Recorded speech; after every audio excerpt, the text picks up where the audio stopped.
কোন বাহাদুরি দিয়েই যেহেতু মৃত্যুকে আমি আড়াল করতে পারবো না, কবরকে আমি ঠেকাইতে পারবো না, অতএব যেই পরিস্থিতির মুখোমুখি আমাকে হতেই হবে, বুদ্ধিমান বিবেকবান উচিত সেজন্য নিজে প্রস্তুতি নয়।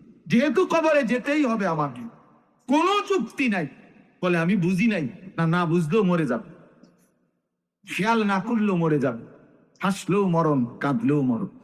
সুখের অট্টালিকাতেও মৃত্যু হয়, জীর্ণ কুঠির ঘুরে ঘরেও মৃত্যু হয়। জীবনে যে কোনোদিন সুখ দেখে নাই সেও মরে যাবে, জীবনে যে কোনোদিন দুঃখ দেখে নাই সেও মরে যাবে।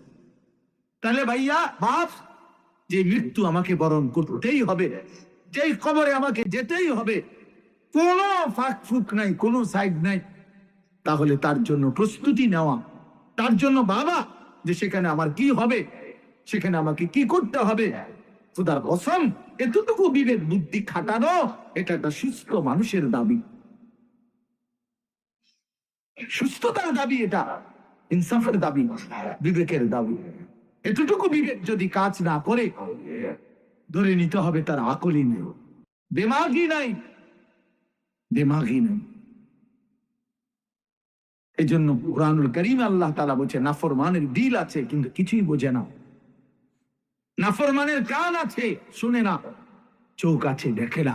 এই জন্য আল্লাহ তাআলা বলছেন, উলাইকা কাল আনআম, নাফরমান এক ধরনের জানোয়ার।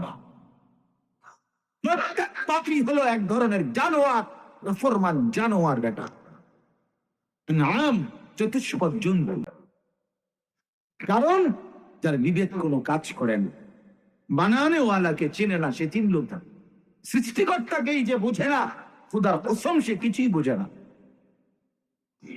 কিছুই বুঝে না। যারা